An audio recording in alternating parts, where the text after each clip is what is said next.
Almost got it. I bet y'all can see me now. Let's see.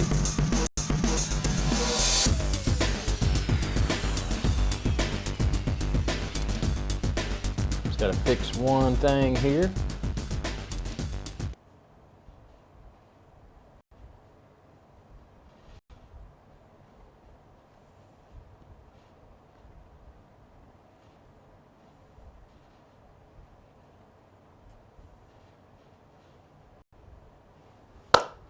There we go. Okay, so now what we got to do, welcome aboard everyone. Sorry, I'm still trying to master this this setup here, and I'm checking the and Brad's going to be joining us in a little bit, I think. Let me see, program view. See if there's any green on the let's see, on the fringes there. Yeah, there is. Let's see. Key edge.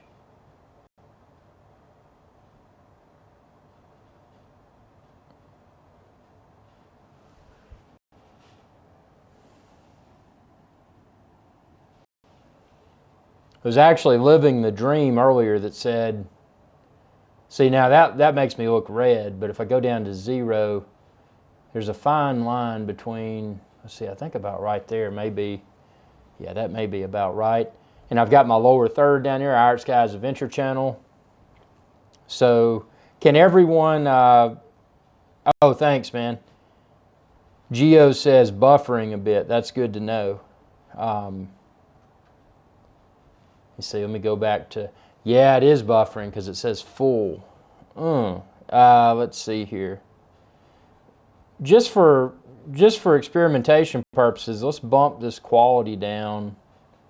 Or actually, let's see, it may, I don't know, see, I don't know what, there's nothing on my network right now. Let me pause, I've got one device. Let me pause this and see if it might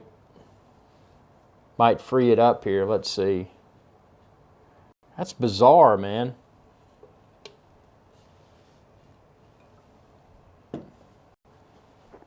Let's see if this will do the trick here. Let's see.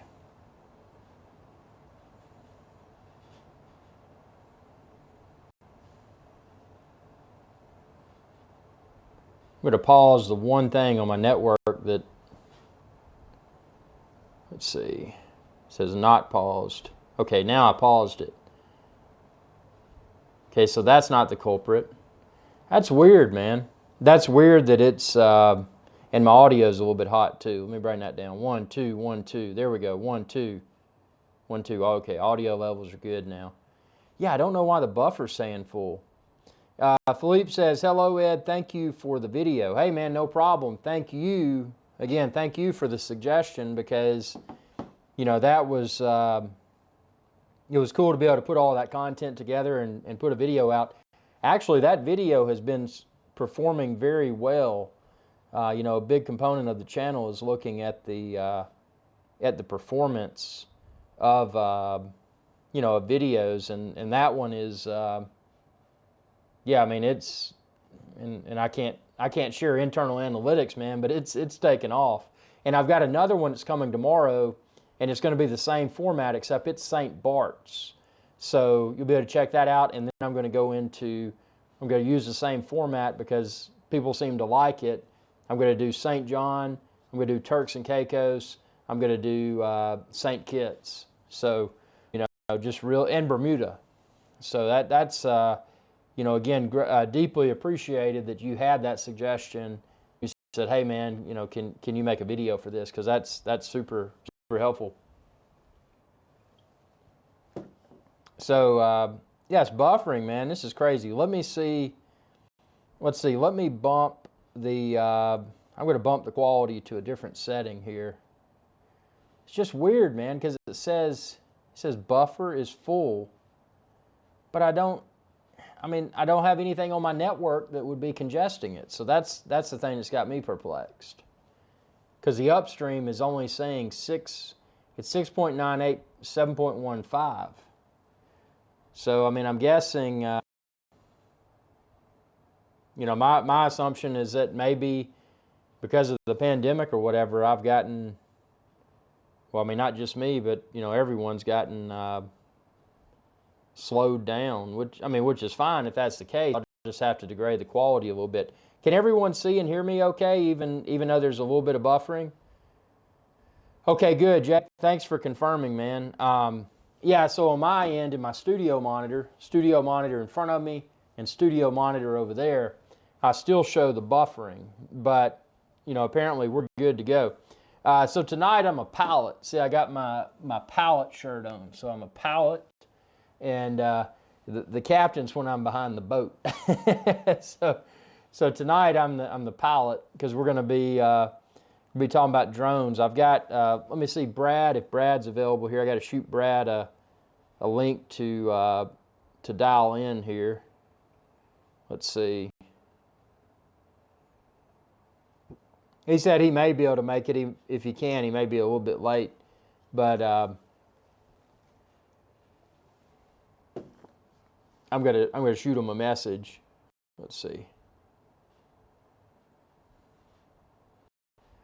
I'll just say, just message in public chat when ready, and I'll toss you join link. Yeah, it's pretty cool. So, I've got Brad is probably going to be joining as a guest. He's going to talk about drones. I mean, he's like hardcore drones. He has a drone business, and I'm going to bring him in through the new tool. I'm just using an Uber conference, but the cool thing is about this is that I can use Uber conference or any other conferencing bridge and bring people in. It's pretty neat. Jake says, hey, it happens. I've done live streams in the past and had it buffer real bad, but it was just the area I was in. It's funny, this because see, I'm at medium quality. The first time I used this ATEM Mini Pro, I was at maximum quality, and then I found that maximum was a little bit too aggressive, that I'd get a little bit, because it shows me a buffer in use.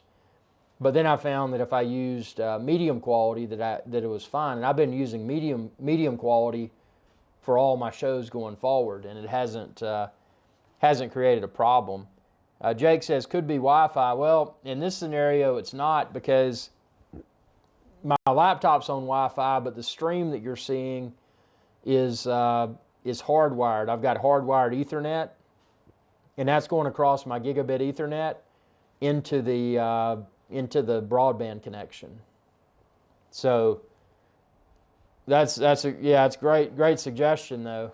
But yeah, this device that's managing this live stream for us is hardwired. So,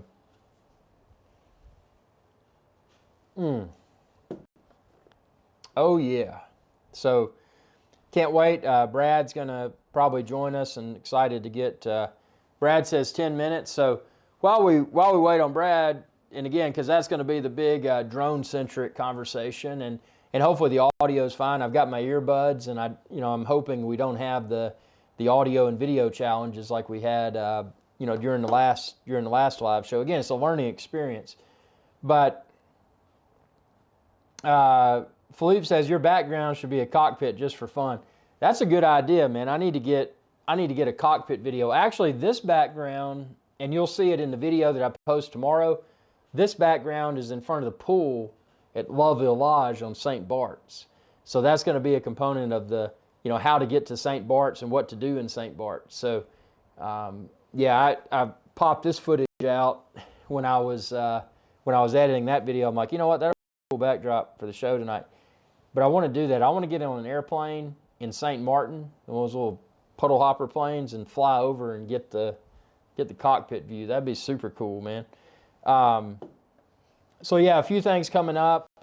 Obviously, the night show is going to be about everything. It's IrixGuy's live show, episode 99. Now there's going to be a show next Friday, and I know that last night it was going to be Alok. That was going to be the focal point, the new social media network that Rob is developing. That's going to be the Facebook killer. I mean, there's no doubt it's going to be the next Facebook. And, I'm 100% confident that's going to be the case, which that's kind of a bold assumption, But I know Rob, I know his technical abilities, and I know that this is going to fly like a goose on fire. So, yeah, Rob's going to be on next Friday. He's going to tell us all about his social media network that he's developing. So that'll be next Friday. And then Saturday, it's going to be a different type of show. It's going to be Archibald Chesterfield III. And then also hybrid life. And Saturday's show is all going to be about, collecting manual wristwatches.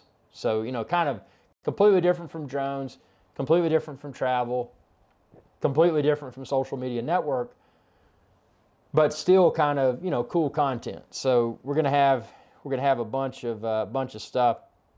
Jake says, "Welcome aboard Air IrixGuy's tonight. I'm your first officer tonight, Jake. We hope you enjoy your flight with us. Pilot IrixGuy. Hey, don't drink and fly."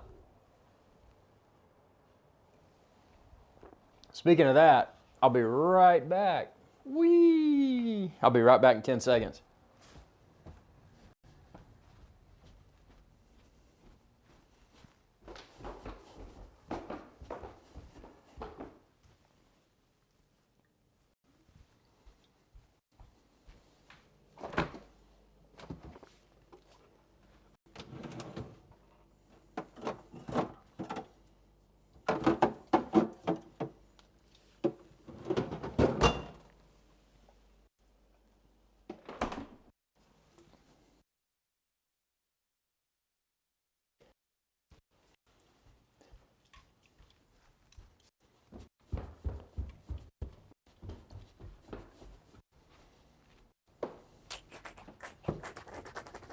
Back.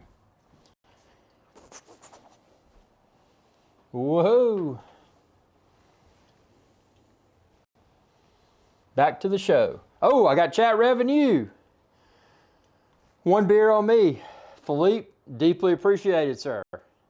Super chat. Oh, you know what I got to do? Hold on just 1 second. Crack this, and I got to get my... I got to get the sound of the super chat. Because anytime there's a super chat, there's got to be a celebratory sound.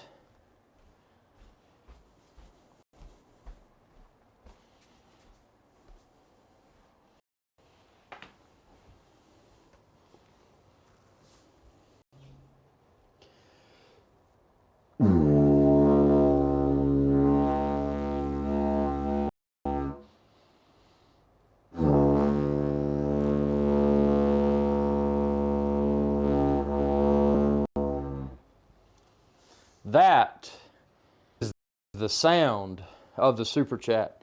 So anytime a super chat comes through, just like Philippe just did, this thing will go off. And if we get through $100 US in any live show, then I'll break out the tribal drum. But that's only after $100 US. So deeply appreciated. So we already got super chats coming. That is great. Had a productive day. Had a good workout. Did a bunch of stuff. Washed the car. Did video editing. Worked on a few business ventures that I'm working on. With the video editing, mixing them, among that. Jake says, "Dang, I'm going to miss Saturdays live because I'm at my trailer." Dude, nothing wrong with getting away. And if you get away and you don't have internet access, that's the definition of really getting away. Some of my favorite times are getting away and, going into Appalachian Mountains with a backpack on, going out 15 miles, camping out in the backcountry with the bears and all that good stuff. And, often there's not cellular networks in those areas. So completely understood, man. That is completely excusable. You got to get out. You got to break away from the technology. Technology is a good thing, but technology, as we know, is also the devil. So, it's one of those things you got to use it wisely. Too much technology is a bad thing. Jake said, "Drinks, what you got tonight?" I have no laws, and this is not a sponsorship, But I'll tell you what I'm drinking. No Laws with Claws. You can probably guess. It's a sparkling seltzer.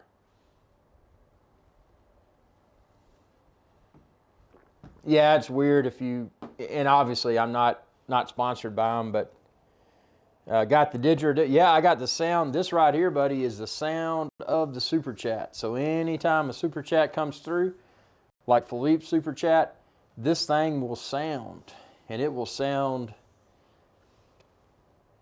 when there's another super chat. So that's, yeah, this thing's cool, man. So we got, let's see, what all do we have going on?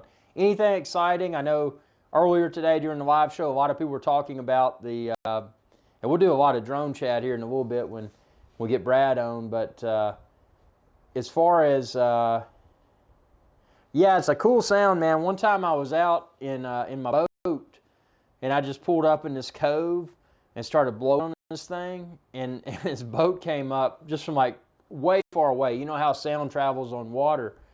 And they're like, man, what is that? And I'm like, that's a didgeridoo, man. They're like, what are you doing? I'm just like, well, you know, just doing the didgeridoo. So, yeah, it's an interesting sound, especially over water. And the acoustics in here, because I've got all the, you know, the acoustic panels, it's, you know, it's mixed it up a little bit. So it's got a different sound in the studio, which is kind of cool. Yeah, man, Apple's going out. Apple's going out for the ARM, which is Apple's own CPU. So, you know, it's a lot of people are afraid. They're like, hey, man, you know, Apple's going out with, Jake says, for you guys wondering how it's spelled, it's didgeridoo, and it's Aborigine, which is Australia's natives. You're right. This is an Aboriginal instrument from Australia. I just think it sounds cool, man. You know, and it's one of those things, man. You know, you blow on technically you don't blow on a didgeridoo. It's kind of like if you blow on it, it's not going to do anything. So you blow, it doesn't do anything. You got to kind of like.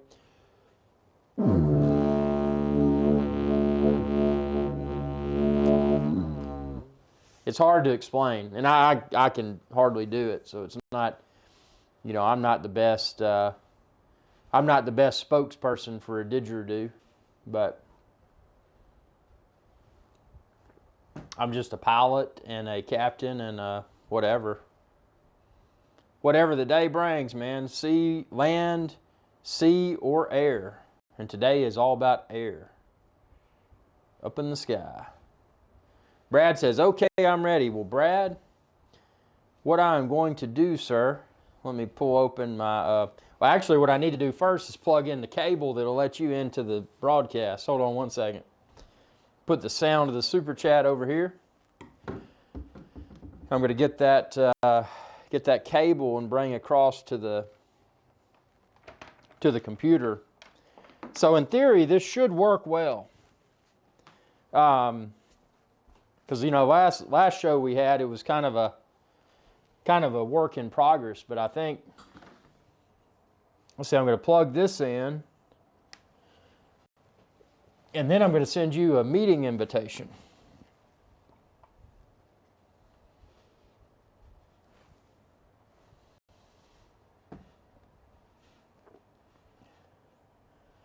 Okay, now this is where it gets really wonky. Okay, I've got a,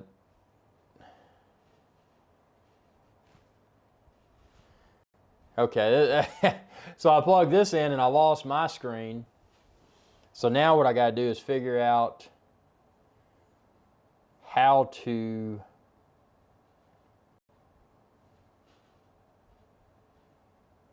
okay, so that did more than extend desktop. See what I'm doing? Okay, I know what I need to do. I got it figured out.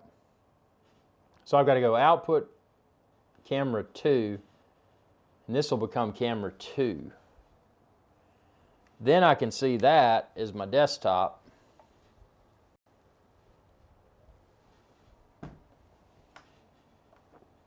Aha, here we go. And then this comes over here, bingo. And then this window is up there, comes over here. So basically what I'm doing, just for curiosity's sake, is I've got when I plug this in to my device, it's like plugging in as a monitor. So if you've ever used multiple monitors, you drag from monitor 1, monitor 2, etc. That's what I'm doing right now. And I'm dragging all of this over. Okay, so we almost got it. And then I'm going to toss Brad an invite. You just get all this stuff off my desktop. Y'all don't want to. I'm funny, man. I don't like clutter, and I don't like any stuff sitting around. So this ought to be a blank desktop. And then this is where Brad will appear. Okay, so Brad, I'm opening the conference tool, so it'll be just a second.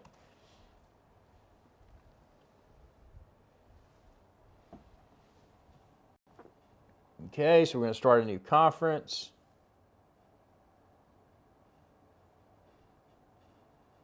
Oh, there I am on, interesting. So let me put my earbud in here.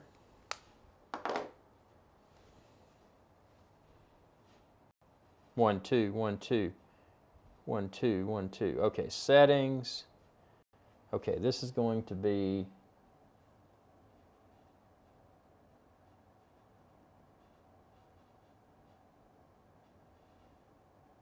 microphone.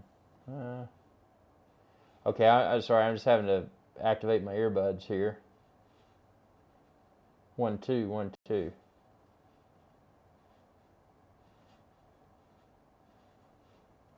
Okay, so I've got my AirPods, and then the speakers will be the Blackmagic design. Okay, so in theory, as soon as I invite Brad, Brad ought to be able to see me and hear me, and y'all ought to be able to see me and hear me and Brad through the thing. So here we go. I'm going to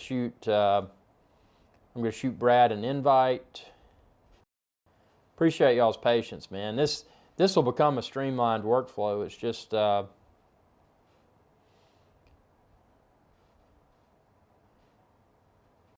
let's see.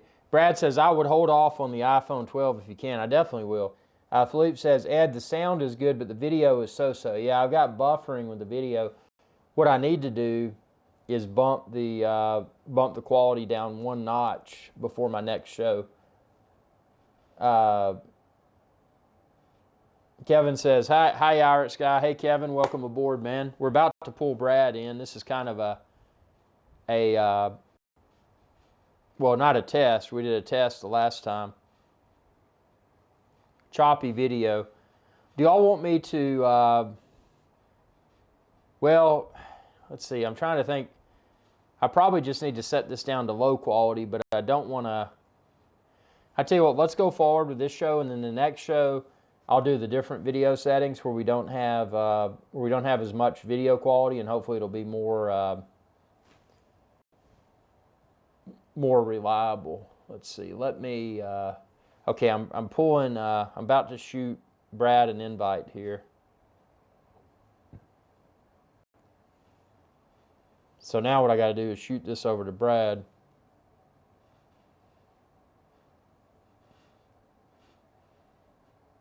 Let's see. I'm just looking for.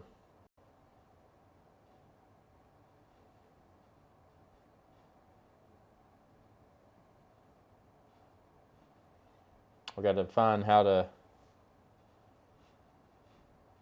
add here. Okay, here we go. Invite others, copy info. Here we go.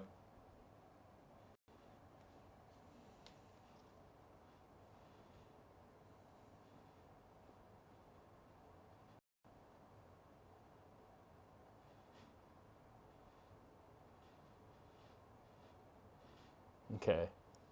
Can everyone on the show, can y'all still hear me okay through the microphone? Is that still going through okay? I just want to make sure I didn't disrupt that with this thing here. Let's see. Buffering. It's painful. Oh man, that's not good. Let's see, let me see if I can pull Brad in here.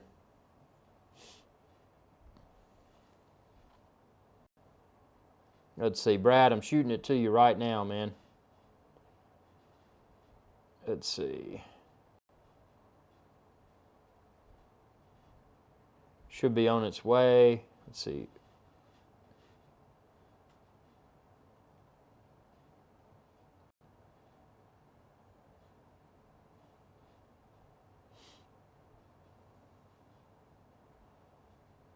I'm just texting you the link here.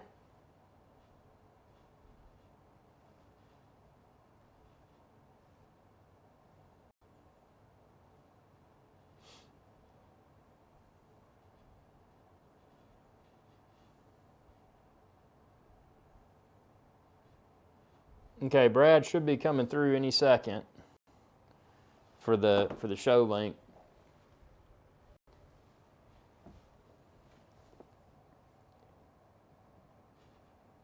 And then I'll have to, let's see, I'll have to enable that audio. Audio follows video. Okay, yeah, we'll have to enable that here in a second after you join.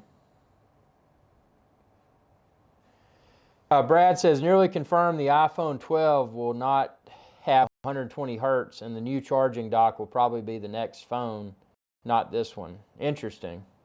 Yes, that sounds like one to skip.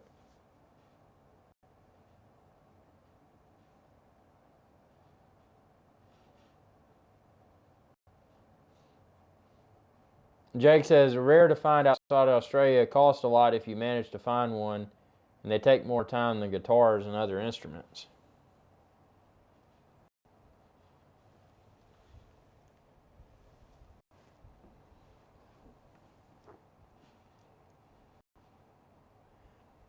Okay, the link's not working. Let me try. I'm going to do a copy info, and I'm going to shoot this over. Let's see, I'm going to go into a different tool here and send it over.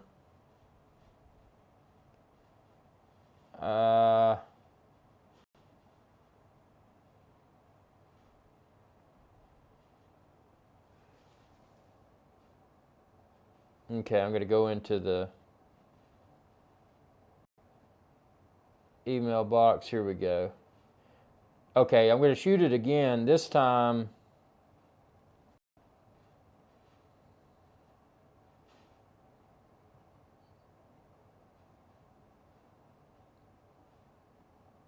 try that link. I just shot it over again. Hopefully that'll do the trick, man. And then when you get into this, then I'll patch you into the live show.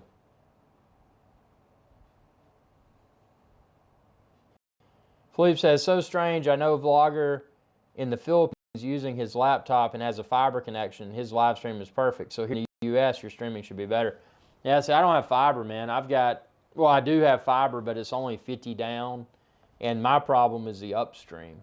The upstream is, I don't know. I mean, maybe because I use a cloud backup, maybe they're mistreating me.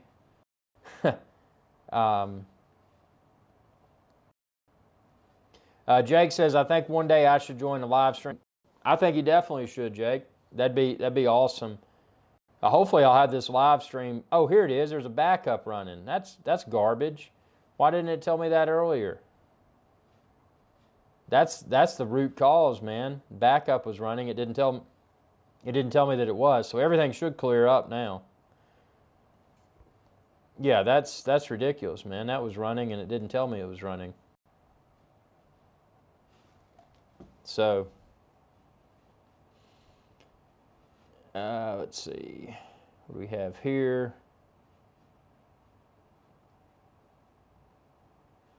Okay, so we have, hopefully that works for Brad.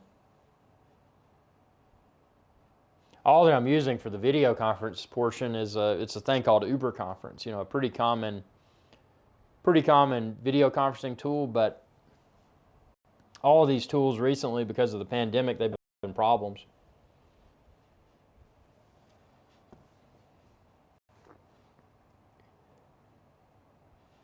Yeah, I hate it when a link won't work too, man. That's always disappointing. I tell you what I am going to do. Let me See, there's got to be is there a mute button on this?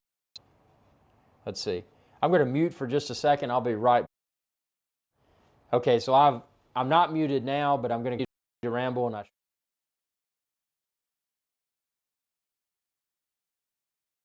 Okay, good. The mute works. The mute works. I'm going to mute. I'll be right back.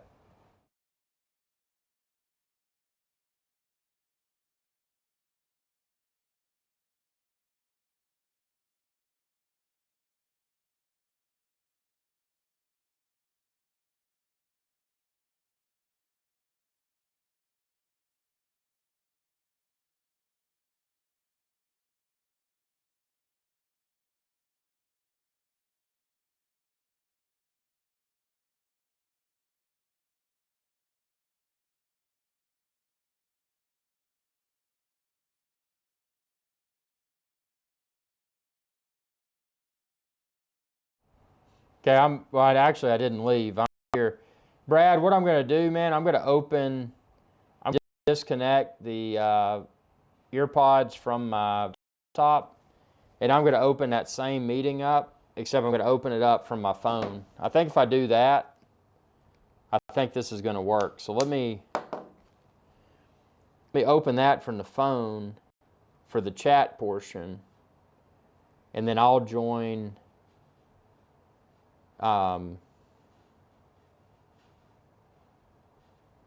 Let's see, I've just got to find where I put Uber conference on here, and then I'll join the. I'll put your face on video with the audio in on the thing there. I think this is going to work. Let's see.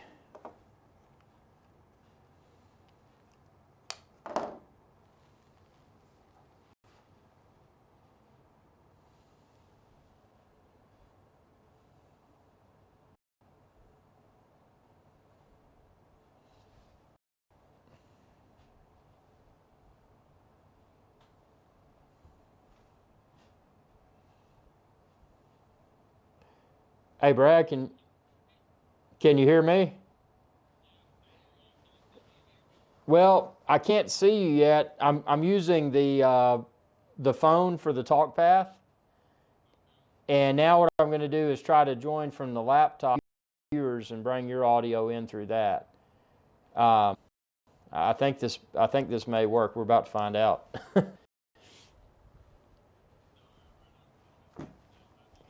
Dude, it doesn't matter, man. This is just for fun anyway. Let's see, join your conference. Let's see if I join here and join now. I think if I join here, then I ought to be able to get the face on video. Ah, shoot. I just lost the window there.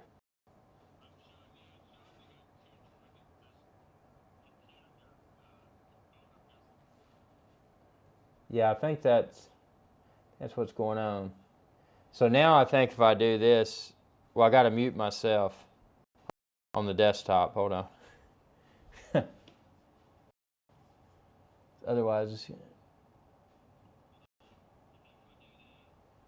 okay, I think I got it now. Okay, so now I need to do, can you hear me? Okay, good. So I muted my laptop, and now I've got, on the desktop, I've got you. So in theory, if I do the desktop audio here, they ought to be able to hear. Okay, default microphone is MacBook. That's fine. And then the display port. Okay, settings. So now if I'm able to maximize this, I should be able to get, I've just got to make it to where they can see. I need to maximize your screen. Because see, I've got, this is goofy. Show controls. Let's see if I got to make you full screen here. Oh, there it is. It's just.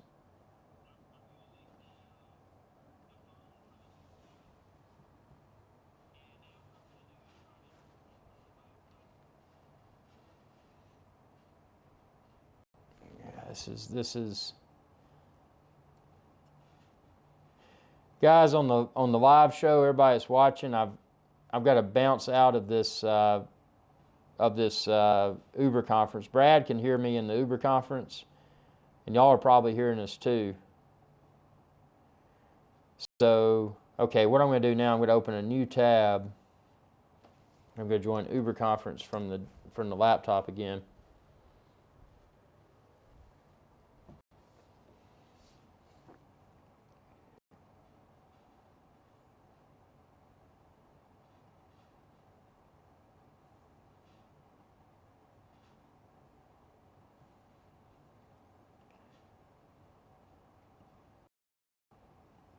Okay, now I got you full screen.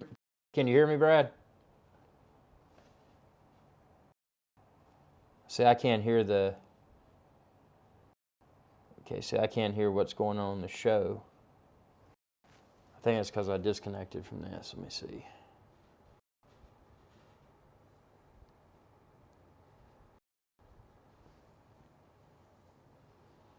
Okay, I see the audio in there. Can you hear me now? Yeah, I see you speaking, but I can't hear. I'm going to join back in from the... Well, if I join back in from the phone, yeah, let's do that. I'm going to join back in from the phone.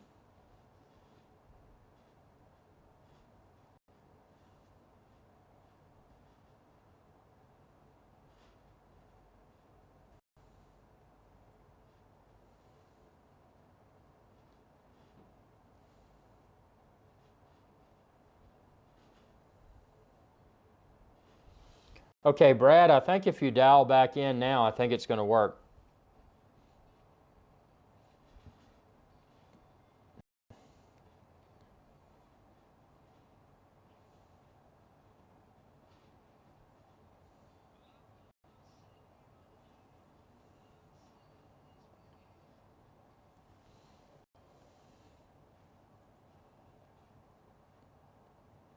Hey, Brad, can you hear me now?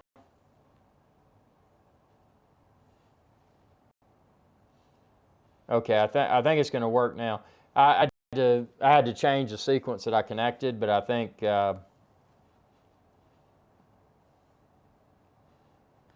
when Brad sign back in,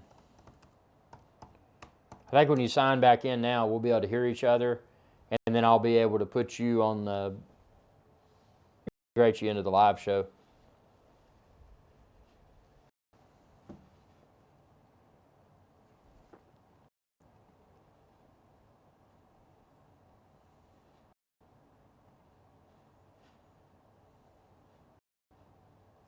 Okay, Brad is joining.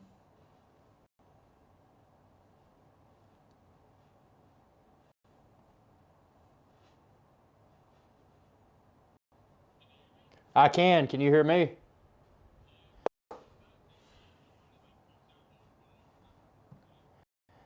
Okay, so now all I got to do now is get you up on the screen here. So let me see how I can do that. Because see, I've got the three of us, and you're just a tiny little screen there. So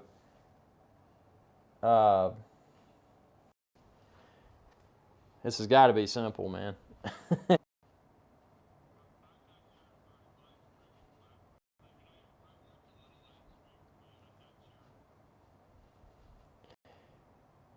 Yeah, see, I'm kind of doing it in a weird way because I've got my YouTube mic here, and the two of us are talking through my iPhone, but for the viewers, they're going to be seeing you seeing you and hearing you from the audio from the computer. So it's kind of a mashed together configuration here.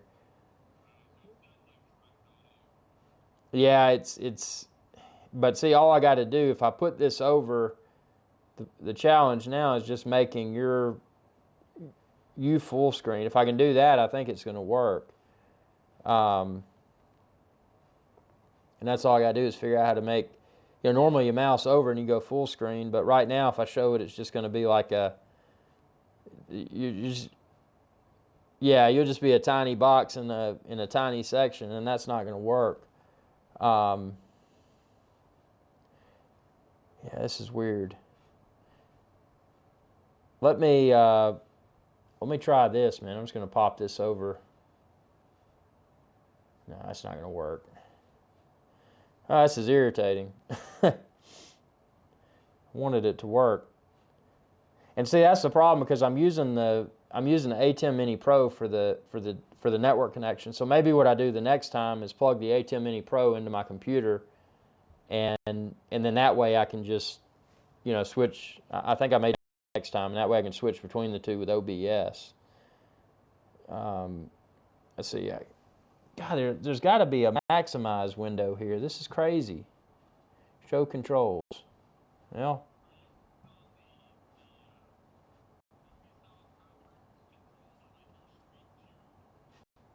I'm looking on the Uber conference, and it's like I see you there, and then I see myself twice because I'm on the phone and this. And when I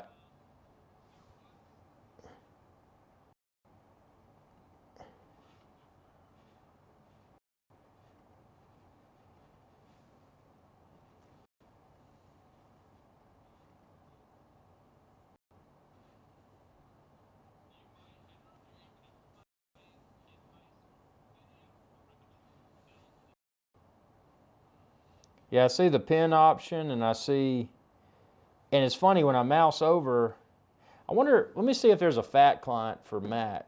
Uber conference.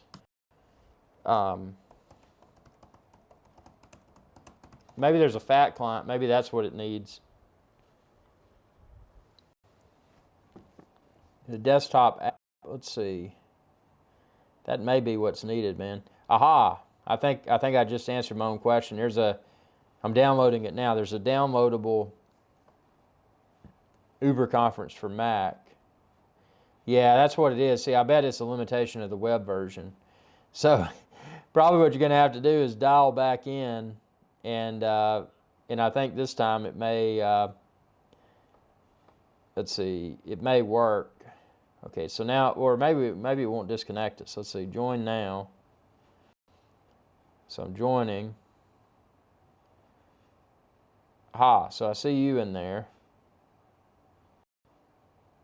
Oh, this works, man. Can you hear me? Lost you.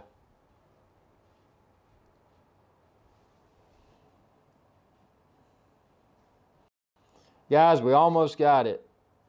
We're gonna restart this conference one more time, and to not get too technical with everyone, basically what's going on here, I'm hosting a web conference from my iPhone because I've got Brad in my ear. But when y'all hear Brad, y'all be hearing Brad through the cable that's plugged into my fancy ATEM television casting. Can you hear me now, Brad?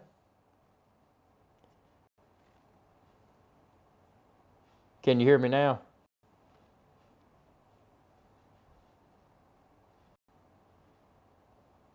I hear you. Can you hear me?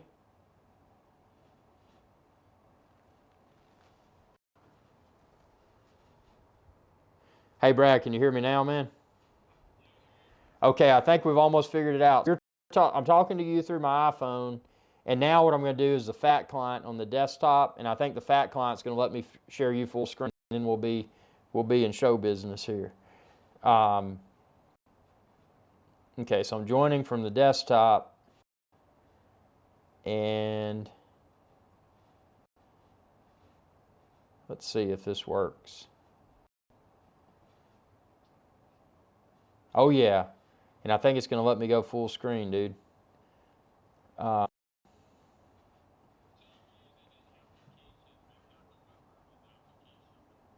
Yeah, so the first time I was using web version, and apparently it's gimped and it doesn't let it go full screen. But now I got to make this change the. Oh, here we go, dude. We're about to be in business. So yeah, the FAT client, the installed client is what was needed. So I'm going to make you full screen on this, and if you can hear me and the viewers can hear. So here in a second, I'm about to do picture in picture, And in theory, we should hear each other and they should hear us without any feedback. In a perfect world. Let's see, DVE, digital. Okay, so what I got to do is bring in, okay, so I got to bring you into the, I know what it is, palette, PALETTES. Okay, let me do output, multi-view. Okay, now I'm in front of an Apple TV screen, so everybody's been looking at that, which is fine. Let's see, let me hit play. Sorry, we're almost there, dude. I think this is gonna, it's gonna do it. Let's see, there's AirPlay. So that's got that going. That'll fix my background. And then this, multi-view. Okay, here we go. Okay, so if I do DVE and put camera 2, that's not it.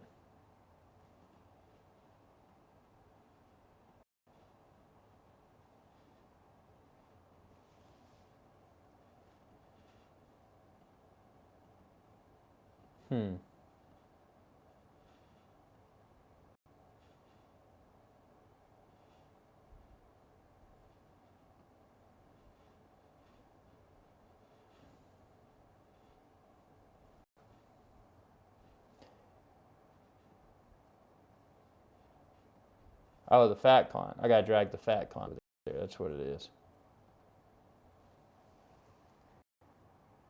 Well, that's goofy, man. Now, the Uber conference that I had running. Okay, there you are. There you are, right there. So, I think. Okay, so there you are on camera 2. Okay, so now we can see, can everyone on the live show, can y'all see Brad? Can y'all see Brad? And he should be in the middle, and then I should be in the top in a little bitty box.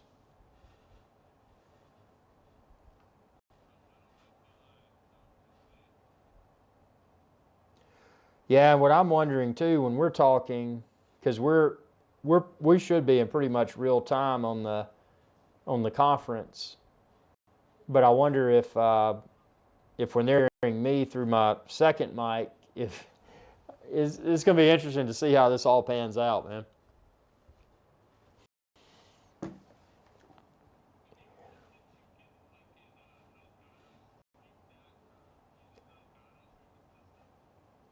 Well, I looked at, and I didn't look in depth. I looked at.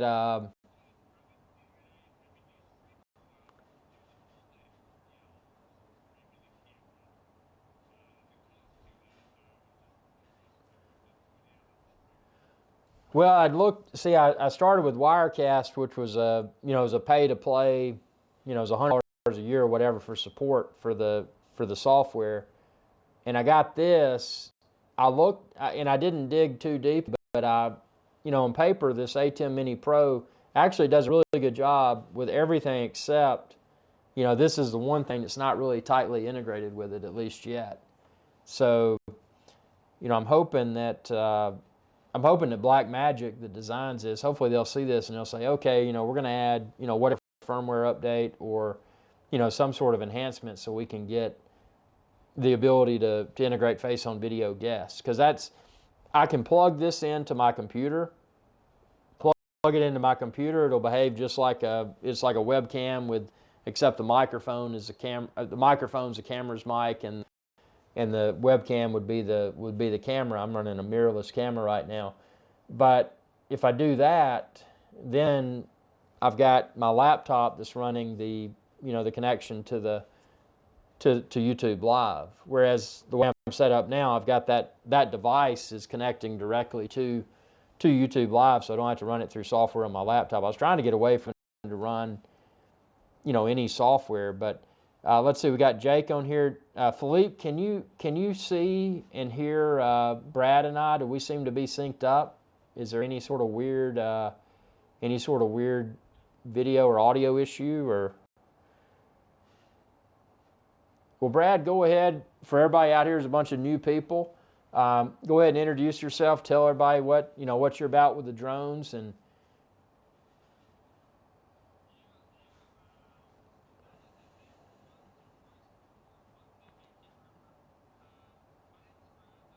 drones probably about the last 4 to 5 years. Starting off with the Parrot AR drone 2.0, probably back in 2015-16. Eventually got a Bebop, then got the Phantom 3 4K. Ended up selling all those. Got the Spark because it was smaller than the Phantom. Sold the Phantom, got the Mavic Air, the original. Then eventually got the Mavic 2 Zoom. Recently have sold both my Spark and my original Mavic Air. Currently I have the Mavic 2 Zoom and the Mavic Mini as far as my lineup goes. I've also recently launched a startup side business in my local community in St. Louis, Missouri, where I live. So really right now I use the Mavic 2 Zoom as my main one. The Mavic Mini is just a fun one to fly around and have a second one as well. I thought the Mavic Mini was much more reliable than the Spark and the original Mavic Air combined, which is why I got rid of the Mavic Air original for the Mini. But yeah, appreciate finally getting this on. Hey Brad, I appreciate you joining, and hopefully, what was funny, before you started speaking, I noticed audio wasn't going, so I turned that on. Hopefully everybody heard and saw what you just said, and hopefully they're able to hear us back and forth. Brad, do you have any like echo in your ear when you're talking to me, or does it sound like it's no? It sounds good to me. I mean, I've got YouTube pulled up on the side, watching the stream back on my end. I've got it muted, of course, but to see what the display looks like, it seems fine. I mean, audio is fine between us. Cool, man. Well, I think Philip was saying they can't hear me. Yeah, and I think they should be able to hear you now. I had the okay, because when I added the FAT client, the installed software for Uber Conference, probably about the last 4 to 5. Oh yeah, I clicked on it. It looks like it was working good. It's working now. Yeah, hopefully it's because it was in the beginning when we first started this and you went full screen. It was muted for maybe a half minute or so, as I didn't realize it was there. Philippe says no sound from Brad. Jake says there we go. We can hear him now. Good. So they can hear. Jake confirmed they can hear you now. So that was that mute setting on the audio. And Philippe says still buffering. Yeah, I've got a buffering issue with this. I think for the next live show, I'm going to kick it down. It was on a high setting. Now it's on a medium, but it still should be 1080p 60. Oh, you got your St. Louis, Missouri beer there. Yeah, some Bud Light. Amen to that, man. I'm drinking this. You ever had? I'm sure you have these little seltzer things. There ain't no law when you're drinking White Claws. That is exactly right. So what do you think? What do you think about the Mavic 3? Do you think it's going to bring anything interesting new to the table? Or I had hopes as far as it coming out. I think it was rumored to be September. And then I guess it was ended up being DJI's Agris drone, I believe, or one of their industrial drones that turned out to be in the leaked images or so. So I'm not sure as far as time frame on that. As far as everything I've seen and what I'm hoping for, I mean, right now I still have the Zoom. Back when I got it, I wish I got the Pro, but right now at the time frame where the Zoom is and the 2 is in its life cycle, versus invest another $1,500-$1,700 in a Pro, I'm going to try to just hold off for the next who knows, 6 to 9 months, As far as I think battery's going to have to be 40 plus minutes. I bet you it'll be honestly 45, 50 minutes to try to blow the Evo 2 off. I think DJ is going to completely outdo it to overlook the Evo 2. I think in every way, the camera doesn't have to be better quality. I think 6K is probably going to be in the realm, as well as, I wonder if, as far as, frame rate, I'm not sure, but I think 6K possibly. I think it's rumored maybe a 4/3 sensor. I don't know if I don't know if that's necessarily. I think as far as other options, I think the big thing is the camera possibly. As far as the sensor size, I'm sorry, I'm losing it. Where'd it go? I had it pulled up here. Gosh, I lost my train of thought. But I'm not. Camera died. I think it'll be a little bit bigger, for a bigger battery, possibly interchangeable lens. I bet you the gimbal will be interchangeable. I don't know how they. That's a big thing for the Evo. Not that they have to compete with the Evo, but I think that the technology is there. I do think it'll be a little bit bigger than this one. When that comes out, I'm not sure where to put it in the lineup. But the price-wise, I feel like there's no way they could drop the price of the Zoom. So I don't know, as far as where the Mavic Air 2 came out at price point of about $800, where they could drop the price of the 2 and the Zoom to, I guess, compete, maybe around the $1,000 mark possibly. I bet you the new Mavic 3 could be priced around $1,600 to $1,700. I think it's going to be a 1-inch sensor and a zoom capability all in the same. But I think that's a very safe. I think that's a very safe assumption. I think a 1-inch sensor with a zoom, because to your point there, if they do that, you think they're even going to offer like a modular camera option, a toolless modular camera option for that. I mean, if they can. They mentioned on the last one, which was you'd be able to send in your drone and switch out the camera at a cost, but for a couple $100, most people probably you'd be able to switch out the camera, which was reasonably priced, where I think this one, they'll make it where the consumer can switch out the camera on themselves. Now, if you look at the pricing of the Evo 2, the cameras, so buying, I think, the 1-inch camera or the 8K camera, just the camera module itself is between, I think, $600 to $900 just to switch out that camera mechanism. But for anyone that starts a business or needs multiple functions, I think it's, $500 to $700 badly priced for basically a second camera. And I think the cameras themselves are going to be much higher quality. I bet you the zoom versus a 48, I think it's a 48 dolly zoom that it has. I can't remember how far it goes in. I think 42. I bet you, it could be 60, maybe 72. I bet you the zoom quality is going to be higher. The transmission, I bet you will be much stronger. I bet you there'd be like OcuSync 3 or something in there.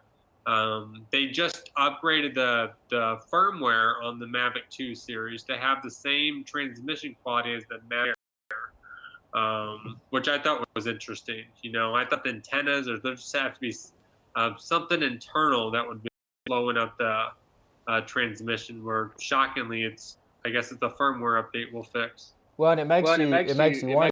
That's an interesting comment because the Mavic Air 2, a lot of us assume, well, the Mavic Air 2 is brand new tech, but is it really brand new tech from the Mavic 2? was 2, it or was just it that just it had the that it had firmware the update firmware before they update updated the Mavic 2 firmware like firmware like they they just just did? did? You know, for the Yeah, I mean, The transmission. transmission. Calling feature for anyone that's got a 2 to go out and get something that can fly further and more reliable. And then I don't know how long it's been, 3 or 4 months later, just here for anyone that didn't buy it, here you guys can still have it too. You know. Yeah, it's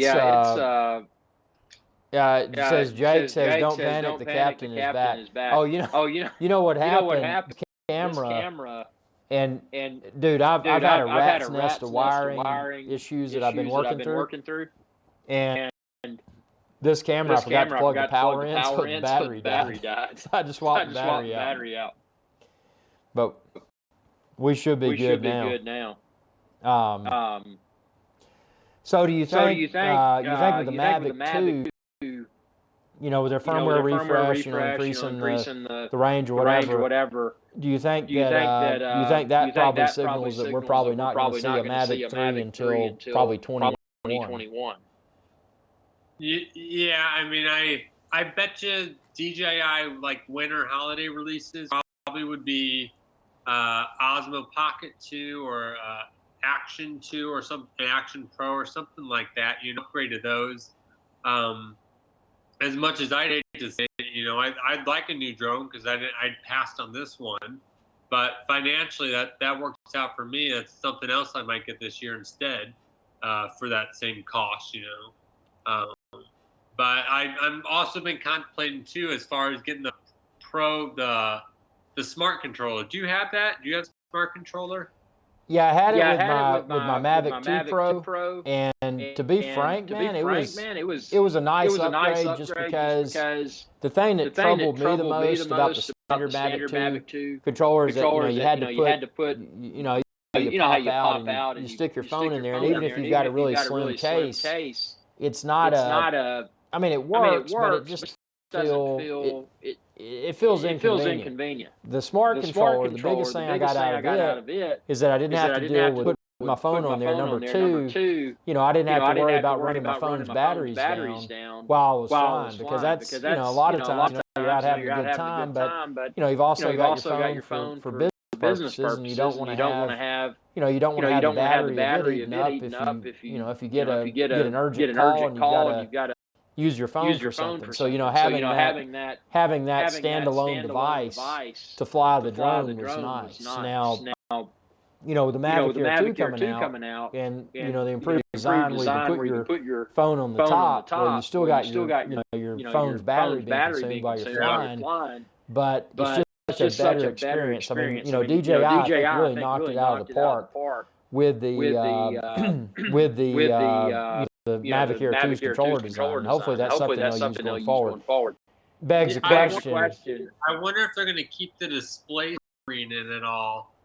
I mean, they could easily fit in, like, just like the Mavic 2's controller, that digital display screen into a Mavic 3 standard. I feel like whatever the Mavic 3 comes out, I feel like a smart controller of some kind is going to be part of it, you know. You might have the option to get the smart controller too, whatever, you know, with the Mavic 3, or you know, buy the basic controller, which might have to be similar to the Airs 2 controller, but have like a digital metric display screen on it as well. But I feel like a smart controller upgrade as well as the drone refresh will probably come out at the same time, which is why I like both. You know, I've thought about getting the Air 2 as well as the smart controller, and I'm like, well, if I had to spend $800, where would it be better spent? You know, on a controller or a new drone? You know. I think right now, with Mavic Air 3, you know, probably going to drop. You know, probably 20. I would probably wait. I would probably wait for the next. I mean, Mavic Air 2 is great, but you've got the Zoom. Right. As far as they need, you know, recently, probably back in February sometime, I ended up buying 3 new batteries for my Mavic 2, and well, you know how those are priced at. All 3 of my original ones after 2 years swelled up, where really wasn't practical to keep flying with them nor safe, you know. So 3 batteries is what, you know, $375 or something like that. I think they got them through Amazon, but they're not cheap. Yeah, that's. I wish the. And what I'd really like to see, and do you think we'll see? This would be really cool. And I doubt DJI will do it. But what if they give us, you know, like a pro level drone, like the Mavic 3? What if they bring us that? But instead of one battery, what if it was multiple smaller batteries that could be recharged by USB? I doubt they'll do it. I mean, they provide those car chargers, but I mean, those just think, and I always keep my thing with me inside the carrying case that came with the Mavic 2. But the practicality, unless you're driving an hour or two in between flying areas, you know, to charge one battery at a time on a Mavic 2 while sitting in the car, you know, most people ain't gonna let their car run that entire time, you know. I'm not really sure, you know. I bet you whatever charging mechanism for the batteries, I bet you everything on the Mavic 3 will be very much prosumer, much more than the Mavic 2 Pro ever was, because they have the Mavic Air 2 with that very good happy medium price point. I'm sure, just based off how the Mini's sitting at $399, the Air 2 sitting at $799. This is probably going to be $1,599, $1,600, which is just about what the Mavic 2 Pro is priced at. You know, they'll probably drop the Mavic 2 down to, I'd guess, probably like $1,200. You know, something in that ballpark, where it's still a good deal for what it is, but whatever the technology in the 3 is definitely going to outshoot it, you know. It has got to, and you know DJI set the bar really high with the Air too, because I mean they've taken, you know, the Air was pretty, even though it had 4K, it was a pretty, you know, it wasn't close to prosumer type drone. I mean, it was more of a, yeah, it had 4K, but it was a step up from a fun drone. And now they've taken the Mavic Air 2, which is, and it's, you know, it's touching prosumer territory without a doubt. They've taken everything from the Mavic 2 zoom, except for the zoom capability of the camera, and shrunk it down and made it better. Made it fly farther, a little bit bigger sensor, you know, made it fly longer, everything. That's smarter, its processing power is better. That's the one thing I heard. The Mavic 2 doesn't have a strong processor in it. So the Mavic Air 2 has a much stronger processor. That's why it's 8K hyperlapse, and its smart technologies are much better. So I'm sure in the 3, whatever they put in there will be, you know, will outdo itself. Hey Brad, there's a doorbell. I'll be right back. Just there's a doorbell ding. I'll be right back.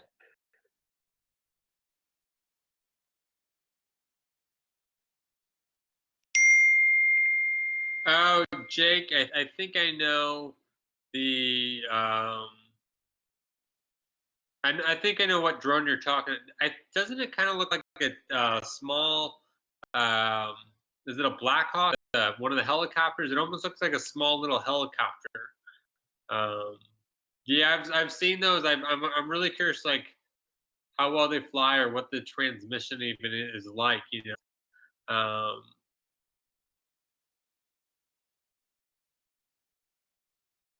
Jake, do you have any videos on your channel of the Black Hornet? Are those even legal to have, or like, can you just like outright buy those, or?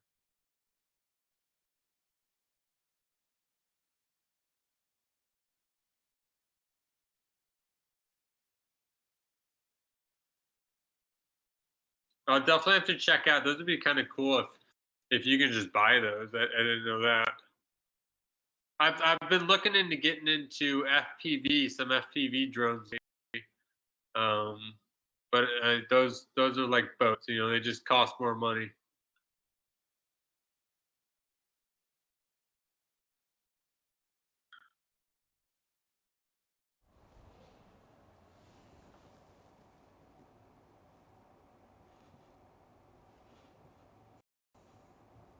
I'm back. I'm back. Can you hear me? Yeah, I saw early on it. I think there was echoing. I don't know how long ago it was, but I'm looking back through the chat. But it might be gone by now. I'm not sure. So I wonder. So when we're talking, as far as the YouTube is concerned, is it natural? Is it like we're talking to each other live face on video? Or is there some sort of delay when people are watching it? I've got it pulled back. There is buffering. I mean, it is delayed. I'm not sure I have the audio muted.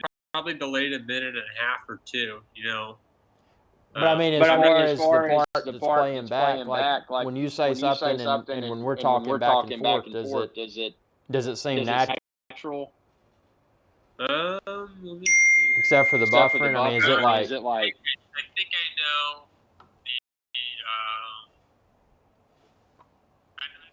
No, it's probably not. Yeah, I mean, it seems fine. It's probably not as far back as I thought. It's probably only maybe 30 seconds to a minute. So the live stream's delayed. But so I guess since we're talking through Uber conference, but people are also seeing us, we're probably speaking to one another maybe a little bit in the future. But then when they're watching us, they're watching us a little bit delayed. We're still. I think it sounds normal. Yeah. Oh, cool. Well, that was a stroke of luck, because I tell you, making this work was not easy.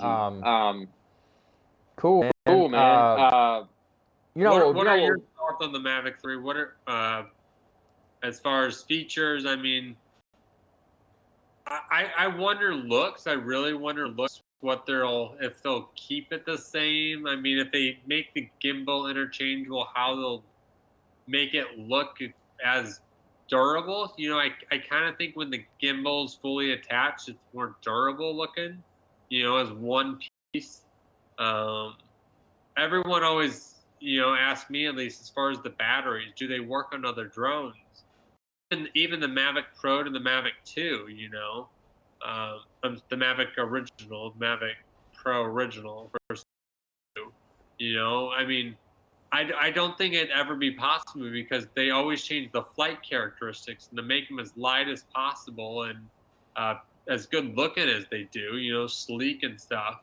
They're gonna have to, change the dimensions, even up millimeters. They'll continually change the charging port size, everything like that. It's not a quick swap. Yeah, part of that too, from obviously from a business perspective, is that they could probably make a lot of these batteries, especially the Mavic line, compatible with the others, but they just want you to have to buy more. I hate to say it. And it's their top selling accessories, And you got to have it, because you got to have that extended flight time. Like I think with the Mavic 3, I think it's going to be. And I'll go out on a limb here. I'm almost thinking that the Phantom was apparently discontinued, and then they brought the Phantom 4 Pro back where you could buy it on their website. But I'm almost thinking that it could be a situation where we see something that looks like a maybe looks like a Phantom, except it's got the arms on the Phantom. Maybe they retract and extend, and maybe the legs retract and extend. So maybe it's a situation where, and I don't know if that's going to be the Mavic 3. The Mavic 3 is probably going to still be the Mavic CNA, just like the Mavic 2 and the Mavic Air 2. But what if they brought us a new Phantom to really shake things up? Something is a. Yeah. I mean, I'm surprised they didn't keep the Phantom going. I think it is going away as long as they're going to keep it around. I think they'll keep the Mavic 3 design for probably one more cycle, and eventually, you got to think they're working finalizing the Mavic 3 probably right now, but their design and engineers are looking at a drone that'll probably come out in 4 years from now, whether it's that technology that they have is small, it's getting to fit in the Mavic Air 2, they could easily make retractable landing gear on a That's, I mean, they were able to do it on the Inspire, so they can, I guess, minimize or make that technology of the gears going up and down smaller on the Phantom. I don't know if they'll have a Phantom. I'm just surprised as far as branding, they didn't somehow carry that on. They But kind now- of got to. That's clearly the branding. So. Because I mean, you know Mavic. I know Mavic. Everybody on the show knows Mavic, but for someone that's maybe seen a drone once or twice, in their mind, the drone may just be that white body with the undercage and the Phantom. So when you Google search drone on the internet, you find the Phantom. Because in its peak, and I think drones are kind of past the hype, the peak hype for public, leeriness and concern, and now everyone knows there's professional drone photography and it's all over the place, and people don't know everything about drones, but as far as what they're used for and what they're capable of, I think a lot of the population's pretty aware of it, but the look of a Phantom is pretty, standard across the board, I think, where more people might question them, because they do. It was actually interesting. A month or so ago, so a lot of the protests going on. There was a march in this area that I live. Very rural, not rural, but well-off area, I guess, to say the least, where protests would never happen. And so I was taking drones for my business just to take them and put them on social media to further spread these pictures throughout the community of these, basically the protests shutting down the entire road during like peak rush hour, 5 p.m. traffic, and so the police knew about the protests ahead of time, so they were planning on blocking off the roads and everything like that. And this was all found out through a Facebook group, and that's how I found out about it. And so I went up there to fly, but I want to let the police officers know that, hey, I'm going to be flying my drone. I don't want any more concern. And so I told the police officer, and the one that blocked off the streets before it all began, and he's like, oh, and I told him, I'm just going to let you know I'm going to be flying this over this area about 100 feet or so to take pictures and whatnot. And he's like, oh, well, let me check. We're actually going to be flying our police drone as well, which I thought was cool because I didn't know our police in this area even had a drone. So I'm in like the suburbs of St. Louis. I'm actually in St. Charles County on the other side of the Missouri River. But so he checked and he got cleared. He's like, yeah, that's fine. Just stay, below, around 100 feet or so. Sure enough, 5-10 minutes later, a lot less, maybe 20, 30 minutes later, when I was actually flying the drone, there it was probably like a Matrice drone or something. It was bigger than an Inspire. It had to be a Matrice if I had to guess. First time I'd seen one of those. Our were probably about 50 feet away from each other in the sky, which was kind of interesting. I've never seen another drone fly. I don't know where the pilot was, the police officer flying it or so, but it was interesting. But big reason I'm telling you this is he's like, where's your drone? Can I see it? And I'm like, oh, it's right in my bag. So I had like the Mavic 2 carrying bag over my shoulder at the time that came with it. So I unzipped the top and just kind of like showed him it. It was like folded up, how it looks inside the bag.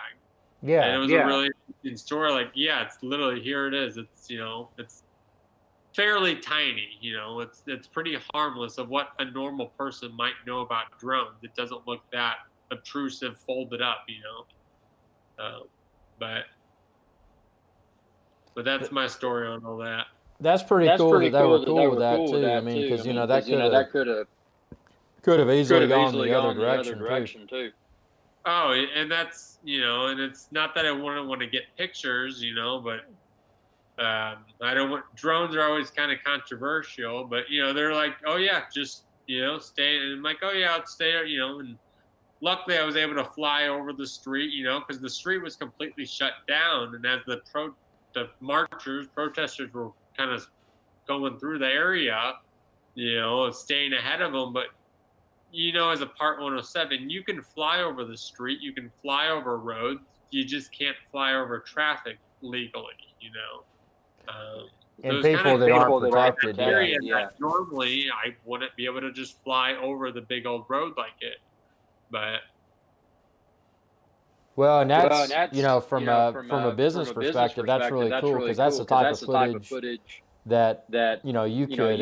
I mean, I'm sure there's a lot of news agencies that would love to license, if you sold licenses to that footage, or just sold it outright or whatever, Yeah, I have video. I was thinking about compiling and eventually putting up just another video on my YouTube. I'm behind and slow at that between my full-time job and other stuff.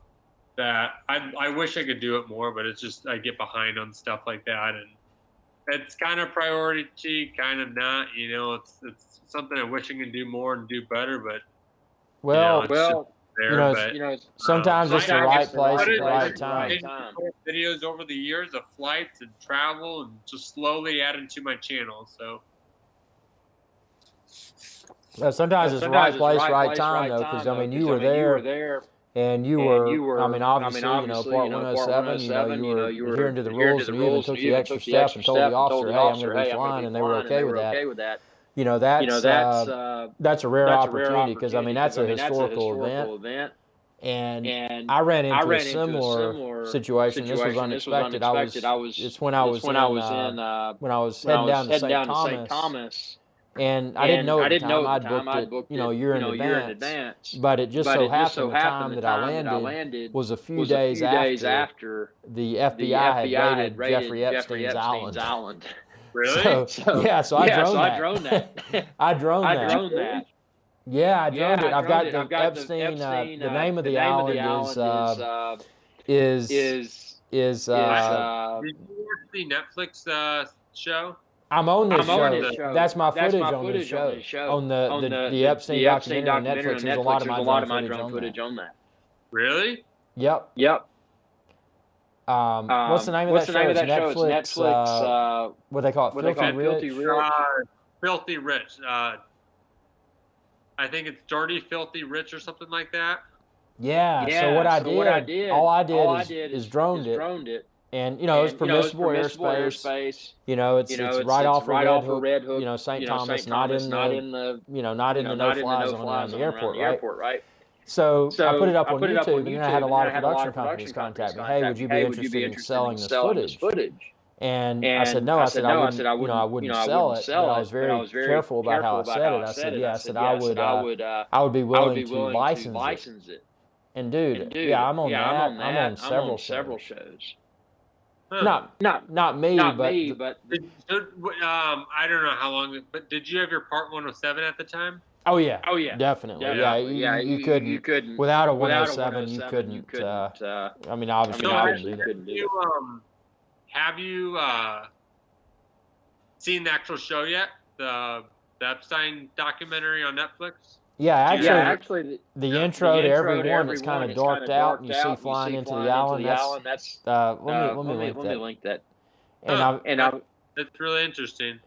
Yeah, and it was again, it was a situation where YouTube, I was just publishing the video, because when I went down there and I was down there with my wife, it was just a it was a YouTube trip, because I monetize videos. It's a business trip. I'm going down there to do how to travel St. John, how to travel St. Thomas, whatever. But we had about 30 or about 45 minutes to catch the ferry. And I was talking to my wife, and I'm like, I said, I know you don't want to stop. But I said, I've got to get a video of this. I said, because this video, this island will pay for this trip. Yeah. And I'm assuming you might have had some kickback of some kind, right? No, I mean, it was you know, I cool enough just to get your stuff in the. Sorry, I got a little bit of lag there. What were you saying? I'm sure it was cool enough just to get your video footage in there. Oh, dude, it was awesome. I mean, that was it was. Let's see, I just popped something up here. I didn't mean to pop up. Yeah, it was. Sorry, my monitor. Hold on, just a second here. Let me fix this. No, it was more of you know, I was filming it for you know, I was just thinking YouTube. You know, it's gonna be all over. Oh shoot! What did I do to us here? Sorry, I'm having to move this window here because I had you up, and I think that. There we go. I think we're back now, man. Let's see. Let me do the output. Sorry, I've got so many windows. Yeah, we're back. But yeah, it was more of I'm doing it because I knew it would be a cool YouTube video. And, you know, again, I booked that trip to St. Thomas and St. John about a year in advance. So there's you know, there was no word of Epstein. Yeah. There was what? There was just good timing. Yeah, it was good timing, and it was just you know, it's like, well, I'm going to video this, and you know, sure enough, I mean, it was kind of cool, you know. I mean, and obviously I licensed it to them, so that's you know, I have no credits whatsoever, and I don't deserve any credits for that. I mean, that's you know, they're able to use that footage, but yeah, it's in that, and it's in a few other documentaries too. I've got stuff in the United Kingdom. I mean, it's but again, it's timing. You know, it was luck. It was luck at the timing of the trip. It was luck of having the drone having good weather. And you know, and it was also luck. Well, you know, they're searching YouTube. But that just shows you how powerful YouTube is. I mean, for example, the reason I was saying this, your videos with the protests and all that in St. Louis. I mean, that's a historical event. You know, that stuff is going to be heavily searched, and that's the type of thing. Even without you know, you soliciting it, it's something that people could Google search, YouTube search, and say, hey, you know, we'd love to use this footage and approach you. So, you know, be prepared for that. You know, you being Part 107 as well, be prepared for that because it's you know, it's an opportunity to you know, to get some extra cash for whatever you need it for, you know. Oh yeah. But yeah, man. Well, this is cool. I think we figured out the live show thing, and I've just got to fix this bandwidth problem, man, because I've got you know, people have been saying there's buffering, and I see on my studio monitor over there, and over there there's buffering on both of them. So there's some quirks, there's some kinks to work out, I guess. There's always kinks with this stuff. Yeah, there's no direction, you know, instruction booklet.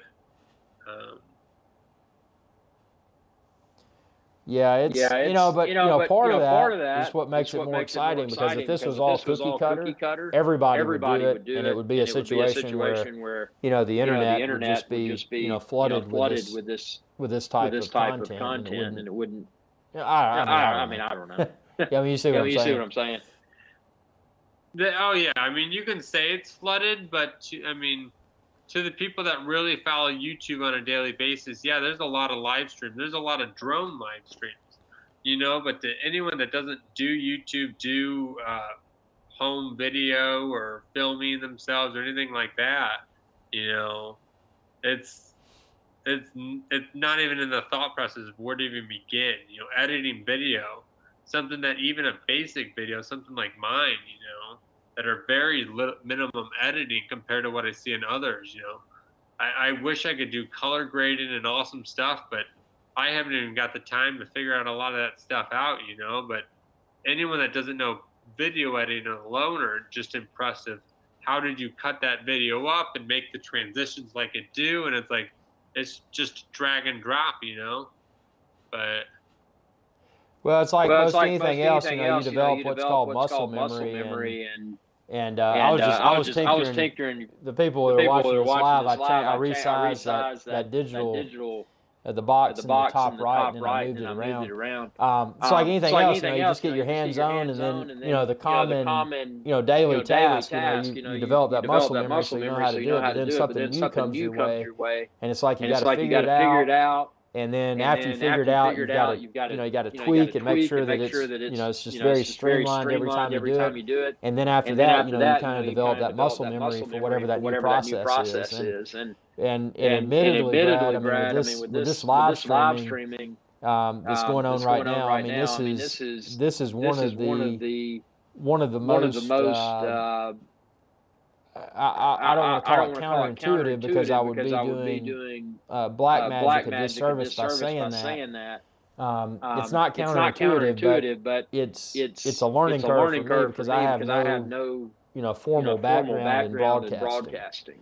So this format, whereas Wirecast is kind of convoluted. Oh, you always got to look between cutting corners and trying to make things and kind of jimmy rigging stuff, or you could spend the money and probably make it a lot easier, but how much is it worth it yet, and 3 years from now, you might invest significantly into a live streaming platform, but you got to see as far as, is it worth it? Is it, profitable or, probable for your channel and your future, before investing in certain platforms that are, do work better with live stream capabilities and configuration.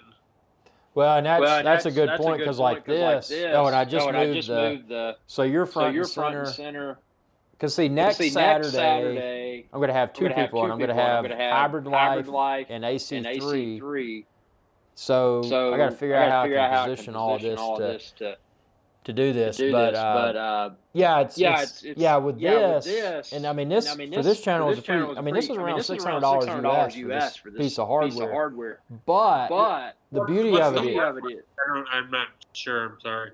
So the hardware is it looks like I'll link you a bit. YouTube it after this on my channel. It's the Blackmagic ATEM Mini Pro. It's basically a box. And it's plugged into the network, so that's the streaming piece. Everything the YouTube viewers are seeing right now is coming out of that box. And then plugged into the network, like your computer, like your internet, or plugged into my internet. So it's got the output for the internet, and it's built into this box. You could use it as a standalone box, and you could push, go live or whatever on YouTube. On the back of it, it's got 4 HDMI inputs. So the way it's currently configured is you're on HDMI input number 2. I'm on HDMI input number 1, which is a camera, my Sony camera.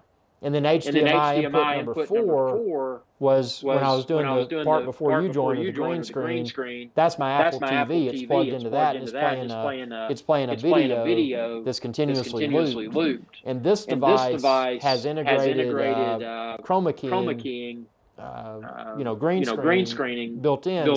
So the beauty of this device on paper, even though it's got about a $600 or so price tag, the beauty is that it offloads all of that chroma keying workload. It offloads the streaming, all of that. It's all coming out of this standalone piece of hardware. And the only software interface I have is what I've got on my laptop in front of me. And all that is a virtual representation of what I can do with the physical buttons, plus the ability to go in and actually enter the YouTube. Because when you start a YouTube live stream, you've got to enter whatever the code is for YouTube. So to paste that in, I've got to do that from the software interface. But we're 100%. This show, there is nothing going from my computer. The only thing coming from my computer is when I'm typing to the viewers. And actually the Uber conference where you're in, that's coming from the computer because that's not integrated. Even though it's plugged into the ATEM Mini Pro, it's running on this computer. So it's really complicated setup, man. But I don't have to pay $100 or so US a year for a subscription to renew the support like I did with Wirecast because inevitably with price increases, subscription annual increase, this thing will probably pay for itself in a few years. Now, would obsolete itself? Yeah, I mean, if it goes, if internet streaming and home internet goes to, to where it can easily support 4K, I'll probably have to upgrade this. But it's just kind of a cool. Have you ever been to a television network like Saturday Night Live or anything in New York? No.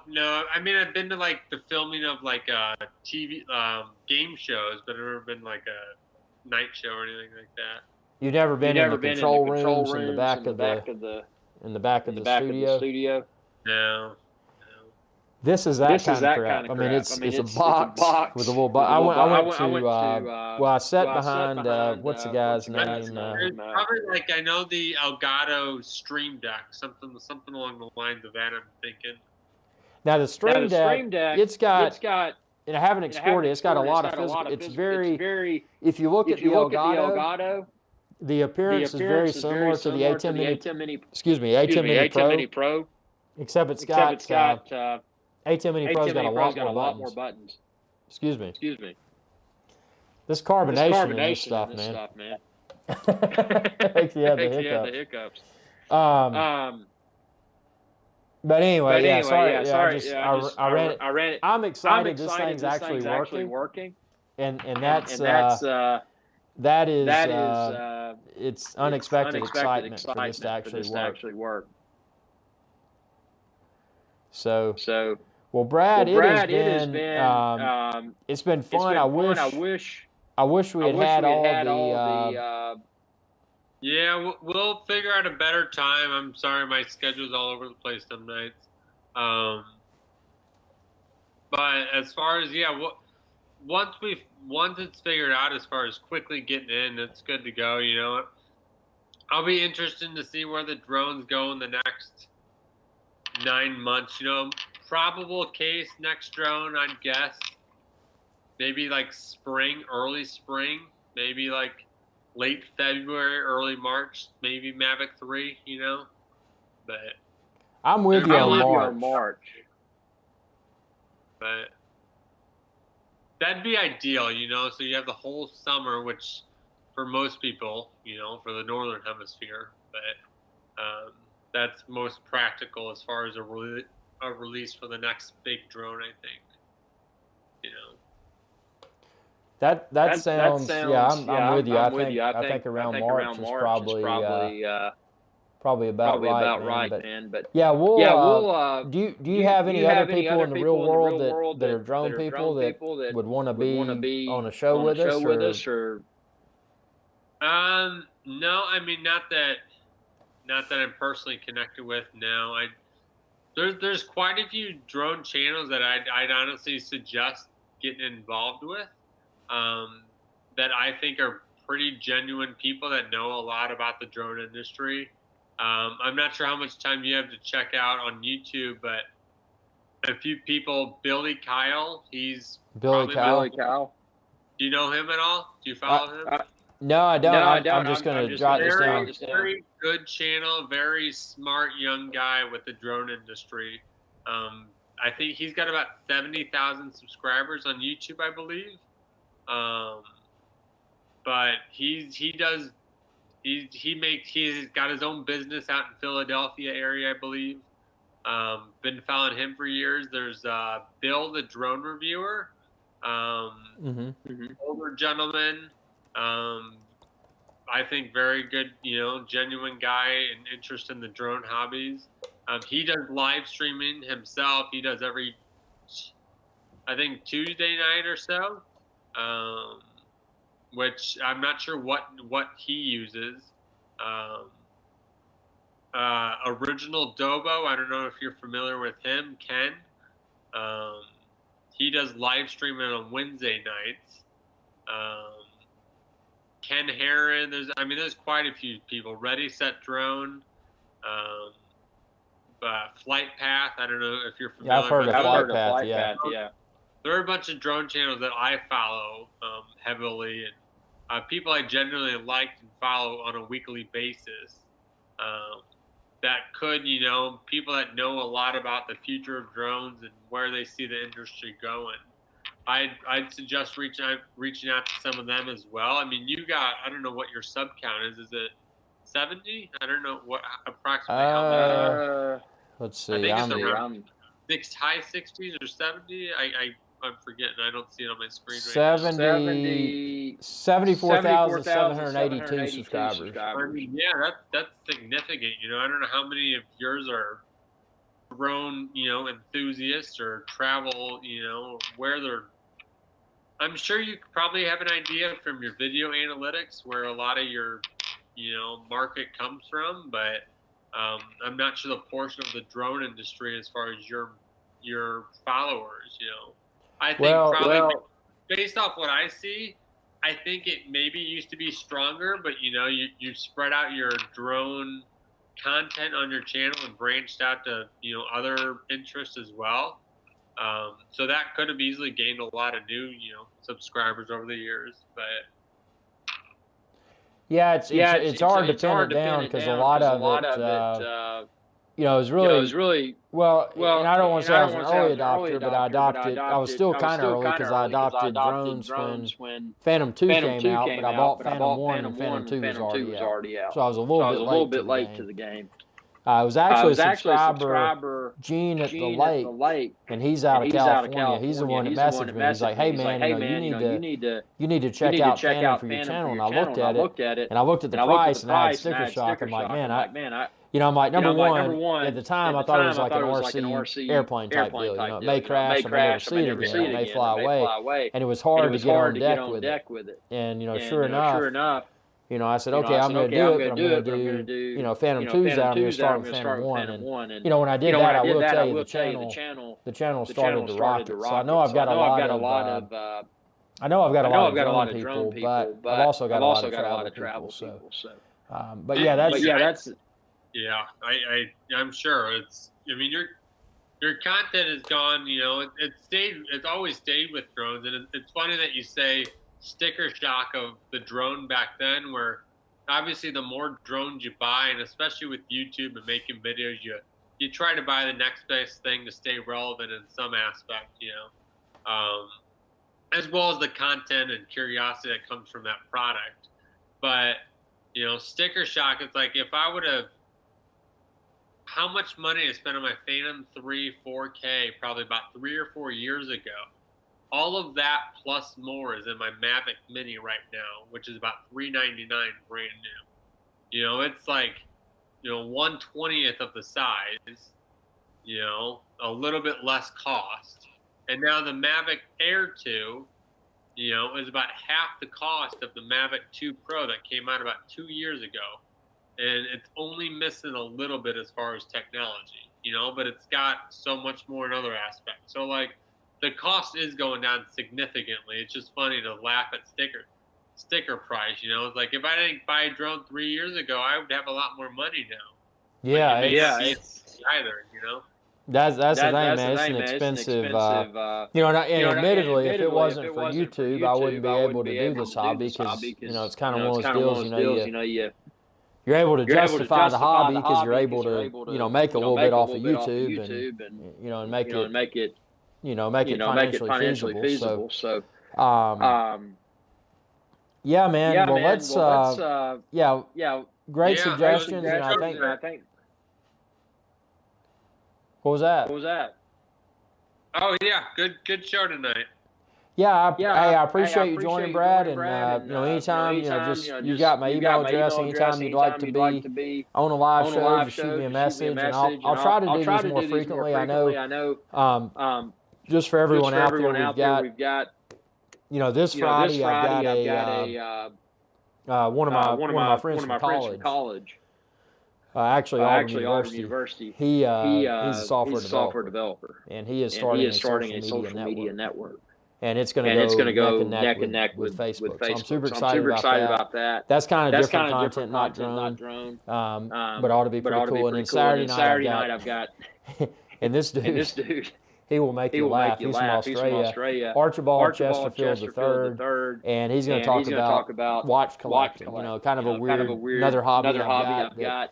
He's a guy that got me that made me more educated when it came to watch collecting, because I watched his videos back in the early 2000s, and so he's going to be on Saturday night. So it's going to be kind of across the board content, but I really want to get more drone content. And you know, anything. You know, you brought a lot of awesome information, a lot of curiosities, and you know that's the kind of thing that makes these live shows more exciting for the viewers, and you know just to chat drones, and you know there's nothing, you're not part of a multimedia a media network, and I'm not either. I mean, just normal people talking on YouTube to an international audience. It's hard to find people that talking and like talking about rumored drones and the next best thing, but as far as shows, just anytime you can schedule a show, a studio show, that I can set a reminder, I should be able to let you know in advance that that's even at all a possibility of me being able to be there. Sometimes I can catch it on my phone, but obviously that's not practical. But if you schedule it, there's more of a chance I'll be able to let you know if it's plausible or not. Well, I tell you what, anytime I schedule a show, if you're interested, just shoot me a message, and I'll, unless I'm full, I don't know how many people I can get with this tool that we're using now, Ubuntu. Not Ubuntu, Ubuntu's Linux. I'm thinking about my web server. Uber Conference. I don't know how many participants, but actually I'm going to look that up. Uber Conference maximum participants. Because this has actually been cool once I got through. Every free account has 10 caller maximum. 10 callers. There's no way in heck this is going to have more than 10 live guests. So I think we're good with that. Brad, always a pleasure, man. And hey, thank you for wanting to be a guest, and and thanks for dialing in. I mean, I know this has been a kind of troubleshooting in progress, and I think now the solution is worked out in time. Yeah. Well, have a good weekend, man. And you too. Be safe, man. I'm going to go ahead and end this live show here. Take care. I'm going to hang up. You too.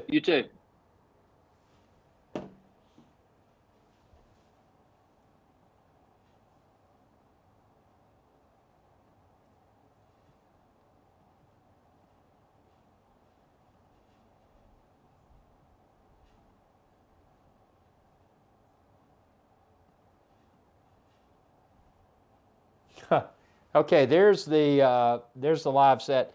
Sorry, part of this live show is just a curiosity of figuring out how all this stuff works. So that was really cool. Always awesome having Brad on to talk about drones. And the best part about it is that not only did we talk about drones, but we also figured out that this live show can function. And I always hate to have a guest join anything, whether it's a YouTube live show or whatever, and seem to be ill prepared. I mean, when you've got somebody that's that wants to be a guest, it should be a turnkey solution. Here's a link, dial in, you've got a webcam, you got a microphone, you're good to go. But part of the thing of running an independent YouTube channel is that you've got to you're running all aspects of that channel, and that's the technology, that's the the people connecting, that's the content strategy. I mean, there's so many things that you've got to take care of. But one thing that I learned tonight is this this tool works. This ATEM Mini Pro works. It's a very powerful tool, and being able to bring in guests through that was Uber Conference that I used. So now I know that works, and now I know next time is, hey man, just have the earbud in, have the, and actually I'm going to write myself a little how-to guide for this. So I'll have the earbud in for the iPhone, and that'll control the talking to the guest. And then what y'all are seeing, y'all will just hear the professional audio from the mic here, and you will hear the professional audio directly in from the guest on the video conference. So that's, or not just guest, but maybe guest plural. But it's been an educational experience, and like always, I appreciate your questions, your comments, your super chats. It's always super good, supporting an independent YouTube channel. And it's going to be a lot more fun. I'm going to get I'm going to get this workflow refined. I mean, it's like anything else. You want to do something until you do it a few times, until you work the kinks out, until you've got a very well lubricated, templated process. There's going to be kinks, but my vision for this is to turn this into a few times a week live shows. So maybe one show will be very drone heavy. Maybe another show will be travel heavy. Maybe another one will be, curiosity of the week. For example, Saturday, going to have Hybrid Life and Archibald Chesterfield III. And that's going to be completely, different subject matter. And then Friday night, going to have the founder and developer of Eloke, the new social media network that's going to derail Facebook. So stay tuned for that. I'll be posting, actually the Eloke, I said Eloke, it's Eloke.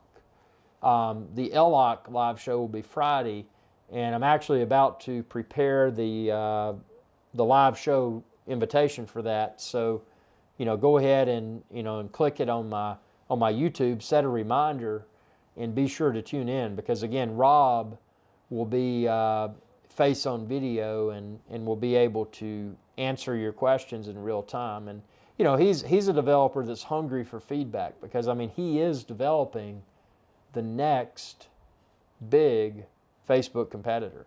And Facebook needs a little bit of competition. I mean, Facebook, it's not the sandbox it was several years ago. I mean, it's morphed quite a bit, and a lot of people feel that it's morphed in a way that may not be in a good thing. So anyway, thanks for your viewership. Thanks everyone for tuning in. I'm going to go ahead and end this live stream, but stay tuned for that invitation for next Friday. Stay tuned for the invitation for next Saturday. And who knows, maybe tomorrow, Sunday, maybe I'll pop in for another live show. Thanks for your viewership. Thanks for your support. And let's get this channel to 100,000 subscribers and beyond as quickly as possible. And let's see if I can pop up my outro here. That's a big question. Can I do it? Can I do it? Can I do it? Let's see if I can do it. See, this is where I'm learning this software. So what I'm doing now is going into... So I've got the lower third. I've still got that. But what I want to do now is do a clean cut into a video clip. But the challenge here is that my video clip is my background for my green screen. So how do I do a clean cut? Maybe we do this. How about I do this? Let's see. We do outro. I'm going to pop this puppy up. I'm going to stop the background that's playing now. So you're probably going to see an Apple TV for a second. Yep, you do. See, I've got to get a clean cut for this, because basically what I need to do is pop this up.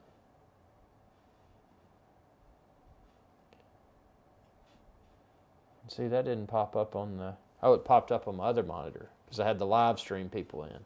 See, this goes... this is a more powerful but kind of confusing setup. So see, now this is going to play here. Hey y'all, IrixGuy here. If you enjoyed this video, please be sure to subscribe, like, and share. It's viewers like you that enable my channel to continue to grow. Thank you.